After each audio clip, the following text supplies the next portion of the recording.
शेषवंशीय क्षत्रिय भंडारी समाजाचे दाखले मिळालेच पाहिजे, मिळालेच पाहिजे। भंडारी एक भंडारी निषेध असो या सरकारचा निषेध असो कोण बंदा देणार नाही या सरकारचे करायचे काय खाली डोकं वर पाय या सरकारचे करायचे काय खाली डोकं वर पाय। ते भंडारी समाजाचा दाखला जो दिला जातो तो शेषवंशीय दिला जातो। मग ते सांगता हिंदू दाखला आणा तुम्ही, मग शेषवंशीय काय हिंदू मध्ये येत नाहीत का? प्रमाणे एप्रिल पर्यंत हे दाखले आम्हाला मिळत होते, पण आता अचानक हे दाखले आम्हाला देण्याचं तरी बंद केलं आहे। राज्यातील सगळ्या राजकीय पक्षाचे नेते या ठिकाणी हजर झालेले आहेत, कारण हा समाज हा लढवय्या समाज आहे, हा क्षत्रिय समाज आहे। अनेक वर्षापासून जेव्हा वसईचा नरवीर चिमाजी अप्पांनी वसईचा किल्ला काबीज केला, या काबीज करण्यामध्ये सर्वात मोठा हात असेल तो भंडारी समाजाचा आहे। टॉप 10 महाराष्ट्र न्यूज चॅनल मधून मी दीपक कोटेकर।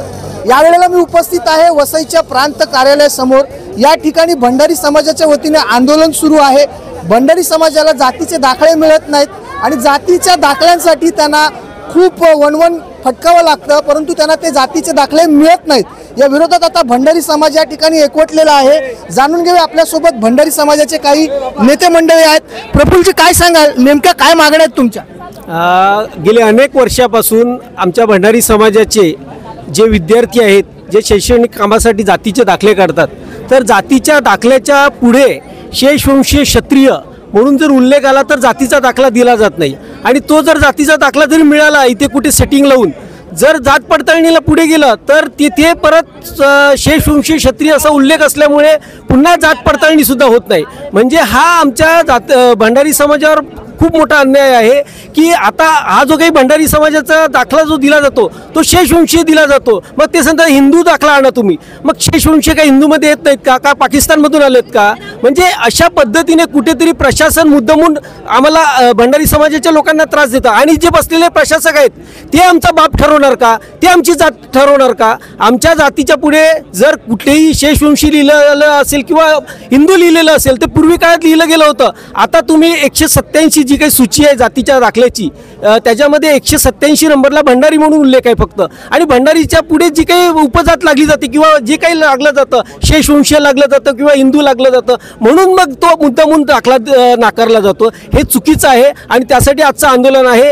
हे फक्त केवळ भंडारी समाजापुरता मर्यादित नाही आहे, तर आगरी समाजाचा सुद्धा हाच विषय आहे की त्यांच्यासमोर सुद्धा 10 आगरी लिहिलं जातं, मीठ आगरी लिहिलं जातं आणि त्यांना सुद्धा दाखला दिला जात नाही। त्याच्यानंतर वाडवळ समाजाला सुद्धा 5 कळशी आणि जो काही 4 कळशी सोमवंशी लिहिलं जातं त्यांना सुद्धा दाखला नाकारला जातो। अशा पद्धतीने ओबीसी समाजामध्ये जे काही पुढे लिहिलं जातं त्याच्यामुळे हेतू पुरस्कर हे प्रशासन दाखला देण्यासाठी टाळाटाळ करतात। पैसे दिले तर मात्र दाखले दिले जातात, हे चुकीचं आहे। आणि हेच आम्हाला आज आमच्या हे उपविभागीय अधिकारी जे प्रांत साहेब आहेत त्यांच्या निदर्शनास आणून द्यायचं आहे की जे काही आमच्या विद्यार्थ्यांना जी काही अडवणूक केली जाते ती अडवणूक तात्काळ थांबवा, अन्यथा आम्ही याच्यापेक्षाही उग्र आंदोलन करू। खूप मोठा विषय आहे। जातीच्या दाखल्यामध्ये खूप मोठा भ्रष्टाचार होतो असा आरोप आता प्रफुल्ल ठाकूर यांनी केलेला। अजून काही आंदोलनकारी त्या ठिकाणी आहेत। काका, नाव सांगा तुमचं? ॲडव्होकेट ओंकार शामराव म्हात्रे। मी शेषवंशी क्षत्रिय भंडारी समाज विश्व संमेलनाचा माजी अध्यक्ष आहे आणि सामाजिक कार्यकर्ता आहे।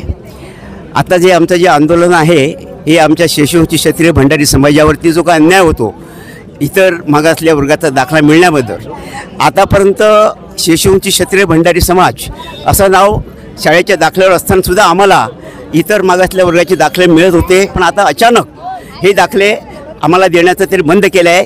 कारण असं सांगतात का तुमचं शेषवंशी क्षत्रिय असं नाव आहे, त्याच्याऐवजी हिंदू भंडारी पाहिजे। वसई तालुक्याचे प्रमुख शिवसेनेचे जे हे आहेत आपले अध्यक्ष प्रथमेश राऊत यांनी फार मोठा पुढाकार याच्यामध्ये घेतला आहे। त्याच्याबरोबर तो भूपेश राऊत होता आणि या सगळ्या लोकांनी करून एक प्रांत साहेबांना एक निवेदन सादर केलं आणि त्यांना ही गोष्ट सांगितली। त्यावेळेला त्यांना असं सांगितलं गेलं की बुवा आम्ही याचा विचार करू, आणि त्याच्याप्रमाणे आपले जे प्रथमेश राऊत आहेत त्यांची थोडी वाट बघितली। पण त्यांना आता जेव्हा जे काही लोकांना माहीमेनंतर दाखले मिळाले ते लोक सगळे आमच्याकडे यायला लागले। न करता आमच्या समाजातील सगळ्या राजकीय पक्षाचे नेते या ठिकाणी हजर झालेले आहेत, कारण हा आमचा एक कुणा एका व्यक्तीचा का एका कुठल्या पक्षाचा प्रश्न नाही आहे, कारण united we stand, divide we fall असं म्हटलं जातं. एकी हेच बळ. त्याच्यामुळे आपल्या समाजाची ताकद शासनाला दिसल्याशिवाय, हा समाज एकत्र आल्याशिवाय सरकार जागा होणार नाही. आणि हा जो प्रश्न उल्लंघन आहे तो प्रथमेश राऊत यांनी आपल्या महाराष्ट्र राज्याचे विधान परिषदेचे विरोधी पक्ष नेते अंबादास दानवे, त्या अंबादास दानवेंच्या कानावर स्वतः घातलेला आहे. ते त्यांनी पण त्याला चांगल्या प्रकारचं सकारात्मक असं हे दिलेलं आहे. आणि ते म्हणतात खरोखर आहे, असा तुमच्यावर तो अन्याय आहे, तर याच्यामध्ये मी लक्ष घालतो आणि याच्यामध्ये आमच्या विधान परिषदेमध्ये करून हा विषय मार्गी लावतो. आणि त्यांनी आपलं आश्वासन दिलं आहे. आणि मला आशा आहे की प्रथमेश राऊत यांनी याच्याकरता जी काही केलं आणि त्याला आपल्या समाजातून उत्कृष्ट प्रतिसाद मिळाला आहे. अंबादास दानवे यांच्याशी तुमचं काय बोलणं झालं? नाही, साधारण एक आमची भूमिका होती. भंडारी समाज हा पालघर जिल्ह्यामध्ये साधारण मराठी 1.25 लाख ते 1.5 लाखापर्यंत पोचलेला आहे. आणि प्रामुख्याने पाहाल तर सर्वच पक्षाचे जे कार्यकर्ते आहेत, आता मनसेचे इथे प्रफुल्ल ठाकूर असतील, जयप्रकाश ठाकूर आहेत, आमचे माजी अध्यक्ष ॲडव्होकेट ओंकार म्हात्रे साहेब असतील, त्याच्यानंतर राऊत साहेब आहेत जे समाजवादी पक्षाचे आहेत, जे तालुक्याचं ते नेतृत्व करतात, अनेक डॉक्टर असतील, ॲडव्होकेट असतील, या सगळ्यांनी या आंदोलनामध्ये सहभाग घेतला. प्रामुख्याने विद्यार्थ्यांची गैरसोय होते. शेषवंशी क्षत्रिय भंडारी हा समाज हा लढवया समाज आहे, हा क्षत्रिय समाज आहे. अनेक वर्षापासून जेव्हा वसईचा नरवीर चिमाजी अप्पांनी वसईचा किल्ला काबीज केला, या काबीज करण्यामध्ये सर्वात मोठा हात असेल तो भंडारी समाजाचा आहे. प्रामुख्याने संपूर्ण लोकवस्ती इथे वसलेली आहे आणि मूळ रहिवासी म्हणून भंडारी समाज इथे प्राधान्याने आहे. आपण पाहत असाल तर ओबीसी इतर मागासवर्गीयमध्ये मोडले जाणारा हा भंडारी समाज यासाठी दाखले काढण्यासाठी, जातीचे दाखले काढण्यासाठी 1960-1967चा पुरावा लागतो.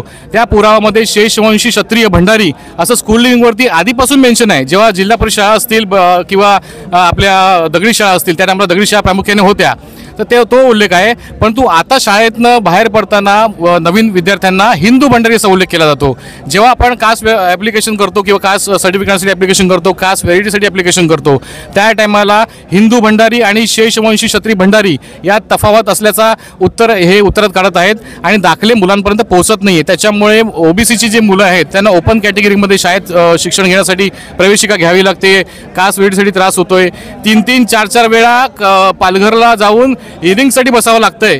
ही प्रामुख्याने भंडारी समाजावरती असलेला अन्याय हा शासनाच्या माध्यमातून होत आहे. संबंधित पत्र आपण एसडीओंना दिलं होतं, त्या संदर्भात बोललो होतो, सगळा विषय सांगितला होता, परंतु अजूनपर्यंत कुठल्याही प्रकारचं त्यांच्याकडनं उत्तर मिळालेलं नाही आहे. 187 नंबरवरती जी शासनाच्या याच्यामध्ये नाव असलेलं भंडारी असा उल्लेख सध्या त्याच्यात आहे आणि त्या प्रामुख्याने त्या मागणीकरता आज आम्ही ते बसलोय. मी शिवसेनेचे पक्षप्रमुख माजी मुख्यमंत्री उद्धव साहेबांचं आभार मानतो की त्यांनी पालघर जिल्ह्यातील संपूर्ण भंडारी समाजाच्या पाठीशी ठामपणे उभा आहे, शिवसेना उभी आहे, हे प्रामुख्याने त्यांनी सांगितलं. तसेच अंबादास दानवे असतील, विरोधी पक्षनेते, त्यांच्याकडे सुद्धा आम्ही पाठपुरावा केला होता. त्यांना सुद्धा आम्ही सांगितलं होतं येणाऱ्या काही नोव्हेंबर-डिसेंबरच्या विधिमंडळामध्ये भंडारी समाजाबद्दल असलेला विशेष अधिवेशनामध्ये भंडारी समाजाचा विषय उचलला जाईल.